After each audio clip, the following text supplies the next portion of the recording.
Now I'm having connection issues. Oh wait, it's back. Perfect timing.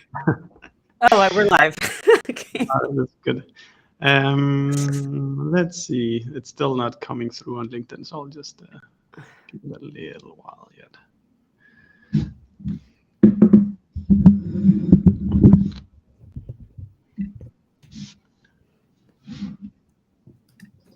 So I'm seeing both you and me on LinkedIn now. So now the fun can begin. I'm just here to have fun. Yeah, that's good. Hey everyone, thanks for tuning in to this live with me and Maeva.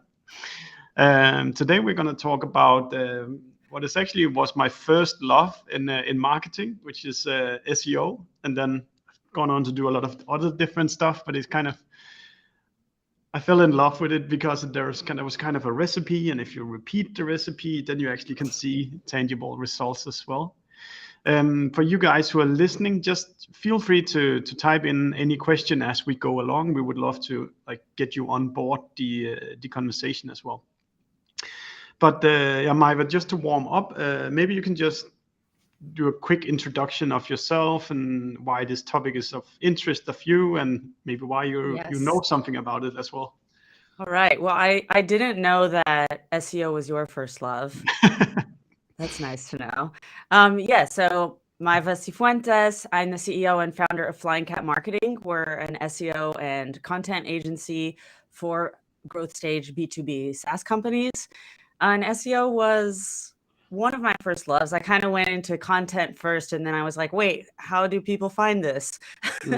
And then SEO was the one that just made the most sense. Like you said, it's the most predictable, it's the most repeatable out of the organic channels that exist. It's really like if I put X in, then Y will come out. So I really like that kind of security that comes with it. Yeah, that's me. I'm kind of curious, how did you settle kind of the targeting just for your agency, just before we move on to more tactical stuff? A journey, I don't know. I kind of fell into it. At first, I was in very, very specific B2B SaaS, which was vacation rental technology. Yeah. And that's because one of my first clients was in the vacation rental space. And this was even before I started the agency. I was actually freelancing and doing a lot of just managing that whole blog. And I somehow ended up managing a mastermind event in Cartagena in Colombia. And I met a lot of the influencers and important people in that space. And I just realized that they didn't have the technology providers. I prefer the technology than the other kind of vacation rental service or suppliers, whatever.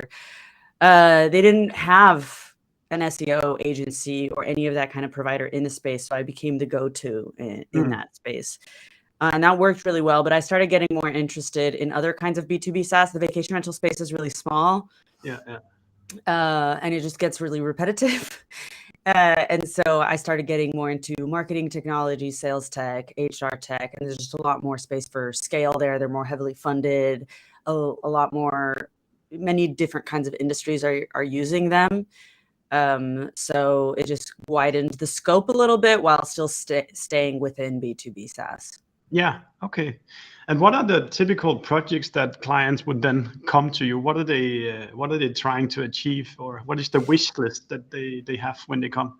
So there's several different things that people might be trying to achieve. We have 3 different core offers. So one is full service SEO, one is SEO only if they already have a content team, and then one is content only. So there's different needs for those different ones. For SEO only, for example, when you have your own content team, is they see that they're publishing content, they're paying people full-time salaries to write, and then they're like, are we being strategic about this? I don't really know. We're sending it out in the newsletter or we're publishing it on LinkedIn, but we can't really forecast growth, and we don't really know if it's getting in front of all of the people that could be consuming it. And after we publish it once, the thing about distributing it that way is you want to publish it once and you don't want to share it again for another 2 months or something, because you don't want to constantly share the same thing on your social media accounts or distributing other ways. So they're saying, how can we get more and more people to come? And how are we making sure that we're using this content to its maximum potential? So then we would come in and build out that strategy and just make sure that the content that they are investing in, the time that they're putting into it, is getting seen by as many eyeballs as it possibly can, organically as well, so that they don't have to keep paying for the traffic. Full service SEO is goals that I mean, in SEO in general, goals that they're trying to achieve is, I'm getting really nervous about my ad spend going up, and I'm putting all of this money into ad spend. Yeah. What if my budget gets cut and I lose everything? I have nothing to work with. If I suddenly don't have ad spend money, and I have not been investing in organic in SEO, then I have nothing. So it's gets people a little nervous. They want something that's more sustainable. They want to build something that's going to last longer. And they understand that search is still a part of the buyer's journey. So they want to be there, and they want to compete, and they want to oftentimes people tell me they want to get 50-50 parity between paid and organic acquisition. Okay, yeah. That's a big thing that people ask a lot. And they also don't have a big team. So that's why they go working with an agency, because they're only a couple of people, especially now. So they're trying to find a way to just give themselves the space to be a little more strategic, work on growth and bigger picture stuff, and then make sure that the SEO engine is getting built and that they're actually building predictable revenue source. Right. Yeah.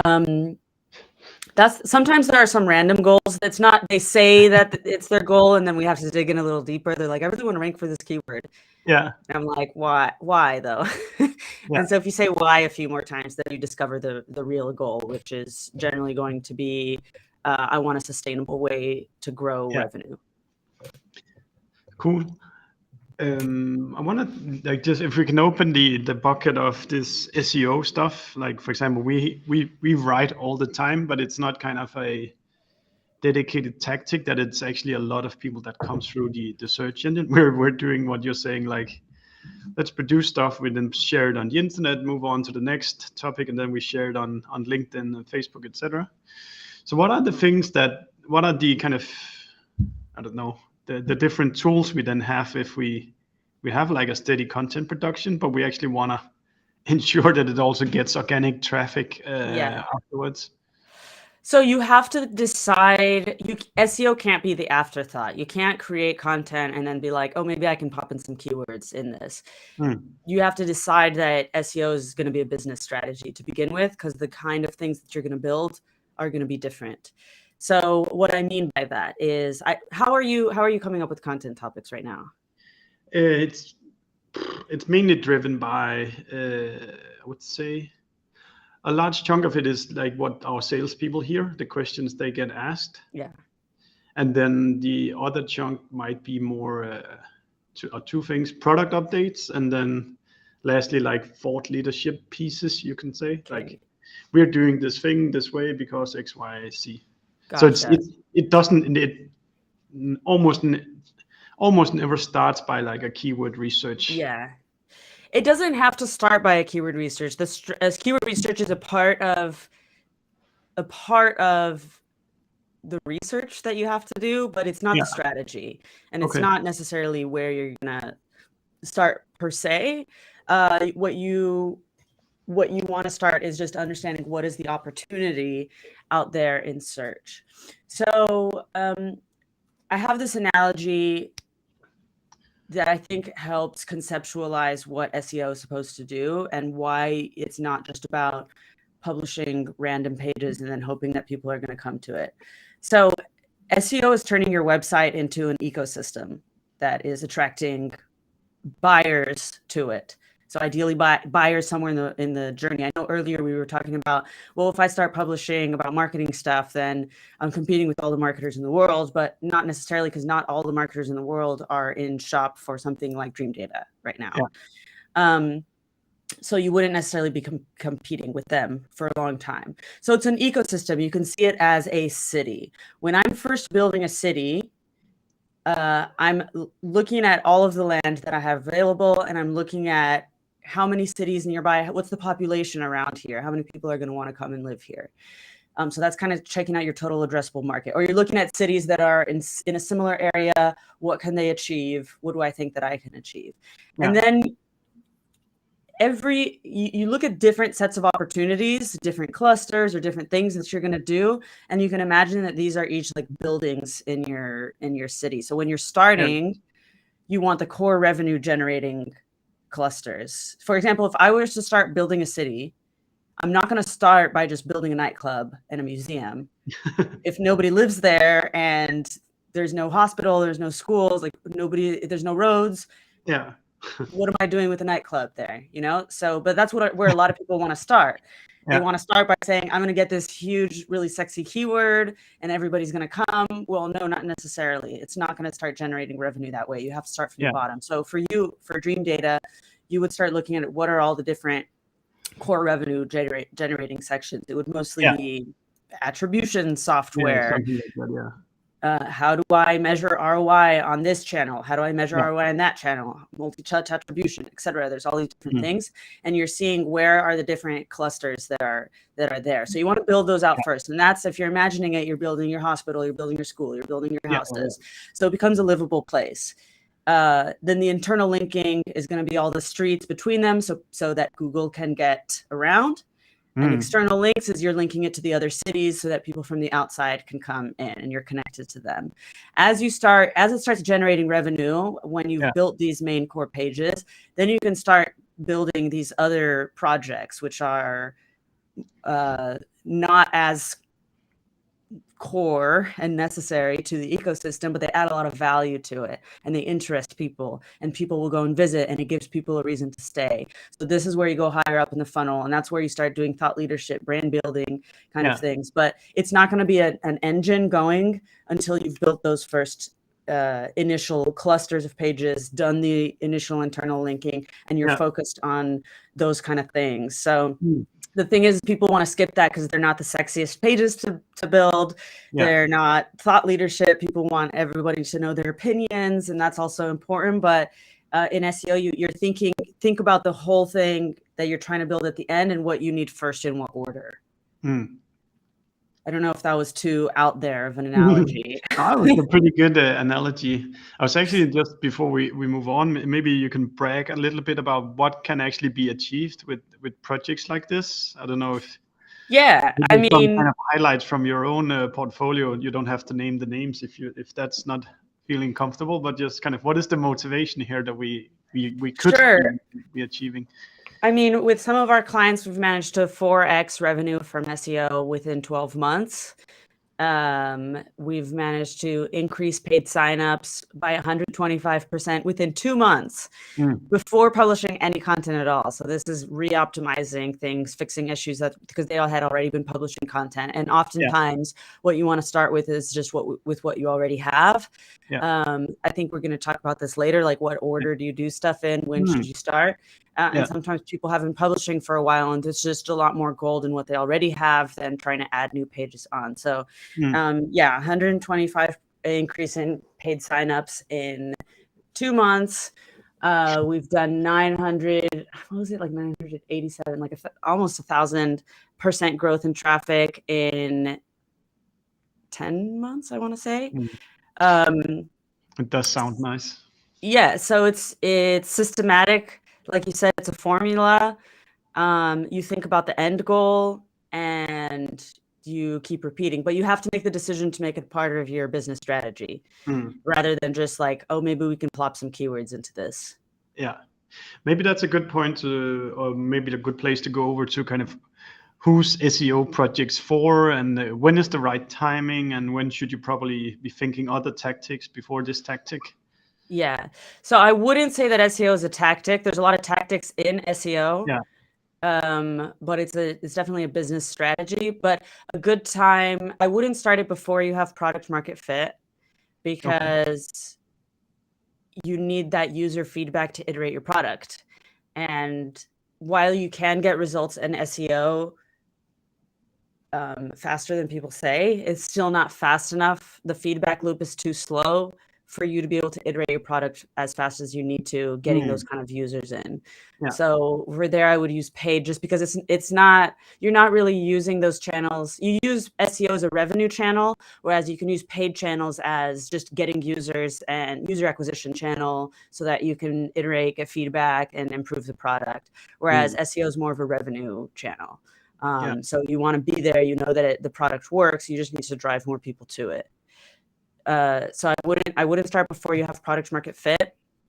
You might also you might risk producing a lot of content that around a topic that you're not gonna live off a year from now anyway. Exactly, because everything that you're producing is something that's gonna last you. They're assets, they're gonna keep generating revenue once you've built them. But if suddenly you change and that's not your product anymore, or it's not your audience anymore, then you've built something that doesn't matter. Yeah, I agree. I also think that's at least a good cutoff point. Like, make sure you know who you're gonna be selling to for a long while before putting money in here. Definitely. I don't think that applies to all channels, but SEO, definitely not organic social. That's a total experimentation ground. At SEO, you're really trying to build these assets, and build a product, basically. I would also say sometimes not all products are good for SEO if the user is not aware of their problem. Like if it's not something that they wouldn't search for. Yes. Yeah, I've experienced that as well. In my last company. Or it's like they don't even know that they have the problem. Yeah. And there's a lot of products like that. It's like, we're a solution to this problem that I'm going to make you discover that exists. Yeah. We were selling, in my last company, we were selling a screen sharing device. So like goes from the computer up on the screen. And that it nobody's Googling, this cable is annoying, so I have to get rid of the cable to get it up on the screen. So we had to use paid marketing instead to get in front of people in that way, where I think that's like a really good point, that if there's no existing search behavior, it's probably not the place to start then. No. I mean, you could create it, but I would create it somewhere else. And then maybe if you get the ball rolling enough, then people will start searching for that kind of stuff. Yeah. Like some people have just invented concepts and suddenly it becomes really popular and people will search for it. But if it doesn't exist yet, it's not really the channel either. Yeah, I think that's really good advice. Then I think a classic SEO question is kind of, how long does it then take from when we start, and when can we start seeing results? And is it a time frame of weeks, or is it months or years? Even we need to think inside of our head about this. So there's a few different ways to look at this. First of all, it's how do you define working? Do you mean full payback of your investment, or do you mean that I start seeing some traction and I can start measuring if it's going in the right direction? I think that's a good question as well. And let's start with the latter, which is, when can we start seeing people entering the pages and downloading stuff? Generally with it, and like, it depends where you start from. Yeah. So if you are starting from scratch and you've never published anything before and your website's brand new and you're like, I'm going to be the next CRM. Yeah. You don't exist yet. Then it's going to be a lot tougher to get there, right? So that's going to be a slow climb. So I would because you have to build topical authority, and even the bottom of the funnel pages are really competitive. So you're going to have to go really, really long tail. Yeah. Or maybe you have already published some content and you're in a space, even if it's a little bit competitive, you have something unique about you.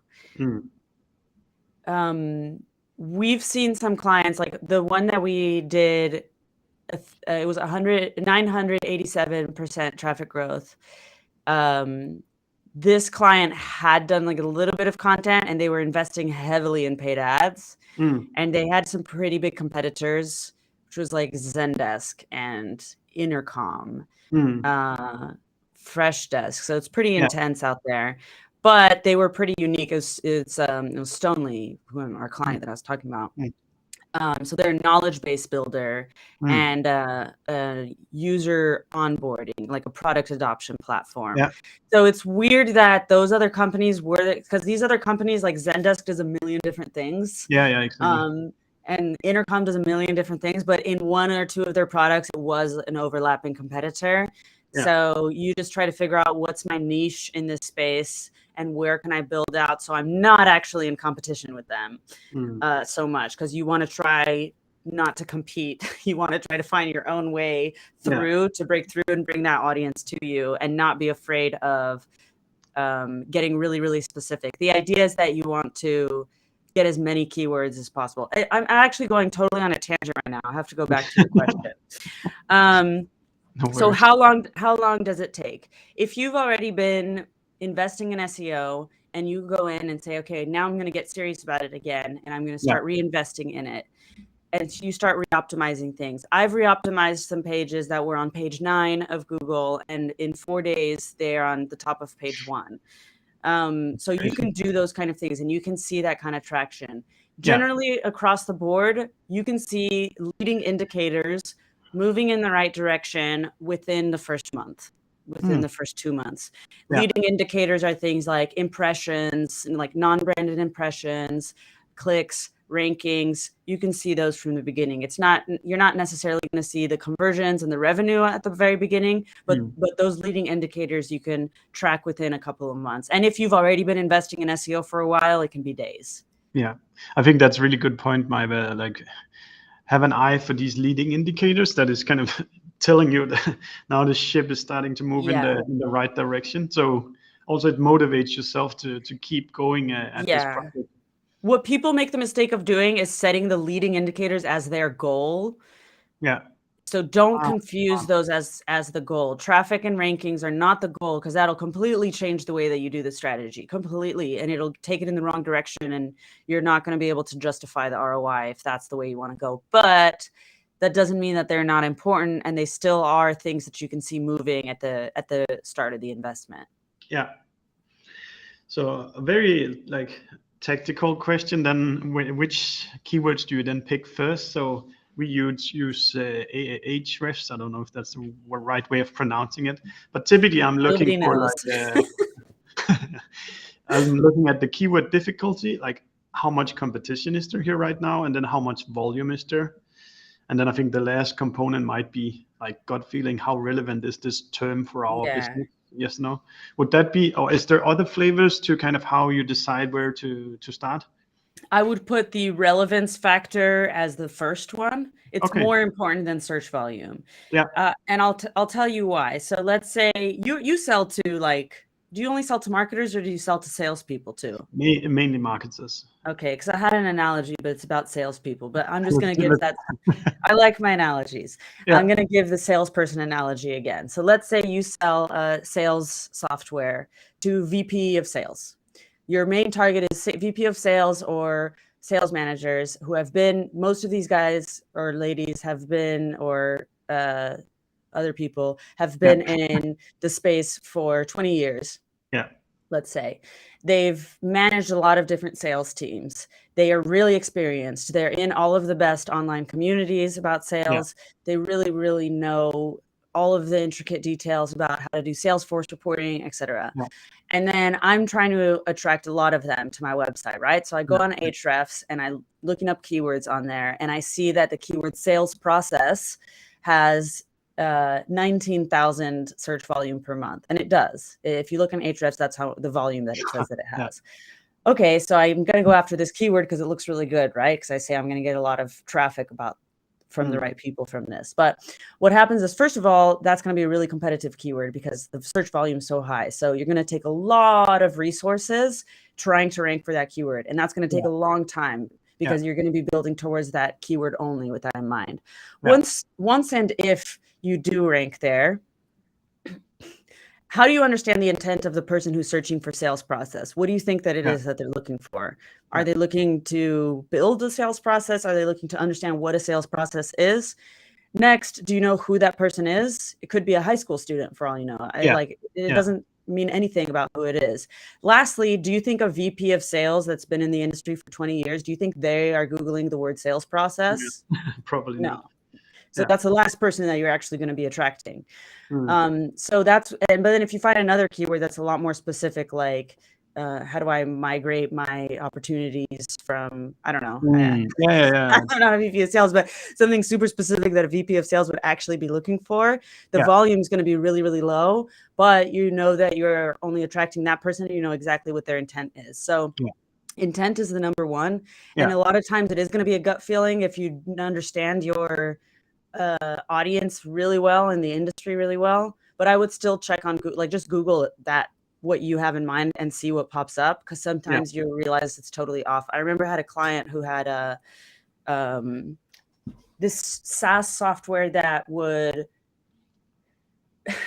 it would basically get your online communities from social media, and it would bring them all together and do this like gamified. If they share things from your platform, from your website, then they get points, and they can like a reward system thing, but on social media. And they really, really wanted to call it, what was it called? It was like a community online, it was like a community manager or something. I can't remember exactly what it was, but they had this keyword that they really, really wanted to rank for. But then when I Googled it, it ended up being like social care, like trying to help refugees and those kind of things. And that's what Google understood what it was. And that's what most people searching understood what it was. But they really wanted to rank for this keyword. And I was like, it's not the right one. I typically use, I click images as soon as I've put in the keyword, because like sometimes you see, okay, well, fuck, this is completely off. If it's this not what I think it is. Yeah. So you experiment with it. You go with your gut, think about the intent, search volume. If it's high, great. If it's low, don't let that deter you. If you have the choice between two different keywords, one of them is way more relevant, but the other one has way higher search volume, always go for the more relevant one. Yeah, couldn't agree more. Yeah. Nice. If we now don't have too much time left, but I would love if you could kind of maybe talk about a few of what are the classical mistakes you see out there that is tangible to go home and fix. For people. I mean, one of the biggest mistakes that I see is too much focus on search volume, and setting the wrong KPIs. So the KPIs that you should set for your SEO team or for your SEO agency, or as an SEO yourself, should not be traffic and rankings. Because what happens when you do that is you don't care about what happens after the user lands on the page. So you can optimize, you're going to optimize for search volume over relevance. You're going to optimize, you're not going to add CTAs. You're not going to care how the content's written.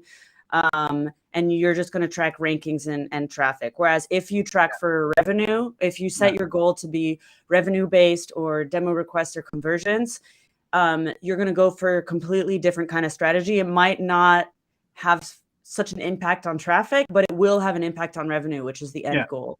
And you really have to understand how are my goals as an SEO, or am I giving the goals to my SEO team? Are they aligned with the rest of the business goals? That's the number one thing that I see going wrong, is the wrong KPIs for SEO. They should be held accountable for the same KPIs as the rest of the whole marketing department. Nice. And what about, is there any of you technical bits that we can go to our website now and I didn't audit your website before this, but I would say well, just make sure that this is something I see a lot, is they don't put CTAs on the SEO pages, because if you're just optimizing for traffic and rankings, a lot of people forget to put the CTAs, and make sure to some of our pages. It's possible. A lot of people forget to, and make sure that the CTA is relevant to the search query. So just understand where in the funnel the person is. And I like to make it really specific. So even if it's book a demo for if that's what you want the action to be every single time, depending on the search query, if I'm like, how do I report my SEO ROI as an agency? Or something like that, then the CTA, even though it's always going to be book a demo, you could be something like, are you an agency looking to report better to your clients? Book a demo. So every time it's like specific to the search. Super nice, Maeva. I think I did one where I took the pages, and then I looked at how many conversions are on these pages, and then the pages that are below the average, then I need to consider whether I should add some call to action here, because it's doing below average of our website. Well, I mean, all the pages should have a call to action, but it Yeah, depends on what kind. But yeah, sometimes you may need to tweak the call to action. But remember that every kind of page is good. The conversion rate's going to change depending on the kind of page that it is. And yeah, it sounds like you guys do publish a lot of thought leadership and higher up in the funnel, so it's going to yeah. convert lower than different kind of pages, and that's just something Mm, that's always going yeah. to happen. I think this is a really good because I can think about kind of some of our top SEO pages right now where there's practically no call to action. So you caught us on that Get one. in Are there. there other obvious low hanging fruits for people? Oh yeah. So before you want to start publishing new content, which Yeah, is where everybody wants, they say, I'm going to start SEO. Okay, we're going to publish so much new content. yeah, We're going to build so many new backlinks. Stop, look at the content you already have and re-optimize that. Imagine if you could get your conversion rate from 1% to 2%. You wouldn't have to publish any new content and you could already double the amount of leads that you're getting in a month. Imagine if you could tweak some of the titles, whatever, to get click-through rate 1% yeah. higher. If you're 1%, again, you're doubling the amount of traffic you get without having to create anything new. So focus on that first. Yeah, I bet you could do a whole episode just on how to optimize the click-through rates to to the website as well. What is the kind of just because I'm curious, what is the typical thing you can do better with like getting the click-through from Google to your website? So there's a few different things that you can do. I would first check for the search intent. Does it match the same search intent? And basically what I would do is, what keyword am I optimizing this for? Yeah. Its examples, are people looking for a how-to guide, etc. And then make sure that your page matches the search intent. Yeah. Go through Google Search Console, look for the other keywords that page is ranking for. Add those words, either little sections into them, like expand it a little bit, add them into some subheadings. Yeah. Make sure that the title is short enough that you see the whole title. So it should be shorter than 60 characters. Basically, you can find a lot of gold in Google Search Console. After you publish, you get the data back, and then you can go back in and like add those words and restructure it a little bit and just and one more thing, add more internal links from other pages. That works amazingly. Yeah, that one is quite easy. It's just kind of what are you trying to rank this page for? Is this word on other pages? Yeah. Put that link. The Search Console, do you don't normally just take the specific URL and then analyze that page, or what is it you do there? Okay. Well, what I do on a quarterly basis is I go through Search Console, and then you can analyze what's in the top, what's in position 5 to 20, for example. How can I move those up to the top of page 1? And then also for new keyword ideas, you can see like what has a bunch of impressions but no clicks. Sometimes that gives you new keyword ideas as well. A bunch of impressions but no. Yeah. So this is what you'll find. Because you're ranking for it somewhere, it's like on page 10 or 20, so nobody's clicking on it, but people are. But you'll see the impressions are actual. It's real data, so it's not like Ahrefs is very underreported, but Google Search Console is accurate data, so you can get a lot of interesting things there. A lot of the keywords you'll see there that have thousands, tens of thousands of impressions. If you look them up on Ahrefs, it says that there's zero search volume, which is not true. Really good also. Cool, Maeva. I will not take more of your time. I think I need to go rewatch the last 5-10 minutes here for these last really good tangible stuff. How can people get in touch with you if they want to hear more about what you guys do?